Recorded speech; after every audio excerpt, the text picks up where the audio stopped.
പിന്നെ എങ്ങനെയുണ്ട് മൊത്തത്തിൽ രാഷ്ട്രീയ ചൂട്? നല്ല ചൂട് പിടിക്കുന്നുണ്ട്. കേന്ദ്ര ബാങ്ക് ഉദ്യോഗസ്ഥനാണ്. റിട്ടയറായി, സ്വസ്ഥമായ ജീവിതം. നമുക്ക് നടക്കാം അങ്ങോട്ട്. ഇവിടെ നിൽക്കുന്നതിന് എത്ര റൗണ്ട് നടന്നു? ഞാൻ ഒരു 6-7 കഴിഞ്ഞു. 6-7 റൗണ്ട് നടന്നു കഴിഞ്ഞു. 1 മണിക്കൂർ ഉണ്ടാവും ഇവിടെ. കേരളത്തിലൊരു മാറ്റം പ്രതീക്ഷിക്കുന്നുണ്ട്. കേരളത്തിലൊരു മാറ്റം രണ്ടു മുന്നണികൾ മാറി മാറി ഭരിക്കുകയായിരുന്നു. ഒരു നല്ലൊരു മാറ്റം പ്രതീക്ഷിക്കുന്നു. എന്ന് വെച്ചാൽ മോദി സർക്കാർ വരണമെന്നാണോ ഉദ്ദേശിച്ചത്?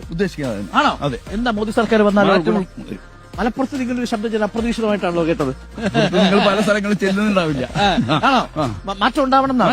എന്താ മാറ്റം? ഇടതു മുന്നണി വലത് ഐക്യജനാധിപത്യ മുന്നണി ഭരിച്ചിട്ട് കേരളത്തിന് കുഴപ്പമൊന്നും പറ്റിയില്ലല്ലോ. ഇന്ത്യയിൽ ബാക്കിയുള്ള സ്ഥലങ്ങളിലെല്ലാം അവർ ഒരുമിച്ചാണല്ലോ ഭരിക്കുന്നത്. ഇവിടെ എന്താ രണ്ടായിട്ട് മത്സരിക്കാൻ കാരണം?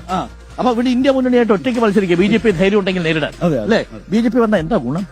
ഒരുപാട് മാറ്റങ്ങളിൽ വരും. എന്ത് മാറ്റം? നമ്മളെ റെയിൽവേ ഒരുപാട് മാറ്റം വന്നു. അപ്പൊ അല്ലാതെ തന്നൂടെ? ഹൈവേ വന്നു. ഹൈവേ സംസ്ഥാന സർക്കാർ പൈസ കൊടുത്തിട്ടല്ലേ? സംസ്ഥാന സർക്കാർ വളരെ സ്ഥലം എടുക്കാൻ മാത്രമാണ് കൊടുക്കുന്നത്. ഇന്ത്യയിൽ വേറെ ഒരു സംസ്ഥാനത്തും വാങ്ങിയിട്ടില്ലല്ലോ പൈസ. എല്ലാ സംസ്ഥാനവും സംസ്ഥാനം കൊടുത്തിട്ടില്ല. കേരളം മാത്രമേ കൊടുത്തിട്ടുള്ളൂ. 6000 കോടി. നിങ്ങൾ ആ ഭാഗത്ത് നിന്ന് 5850 നിങ്ങൾ ഇപ്പൊ പറഞ്ഞ മാതിരി 5550 കോടി വളരെ കുറച്ചല്ലേ ഉള്ളൂ. പക്ഷെ നമ്മുടെ സംസ്ഥാനത്ത് വാങ്ങിച്ചു ബി.ജെ.പി. ചെയ്യാൻ പാടുണ്ടോ? എല്ലാ സംസ്ഥാനത്തും വാങ്ങിക്കുന്നു. വയനാട്ടിലെ ആ ലോൺ എഴുതി തള്ളണ്ടായിരുന്നോ?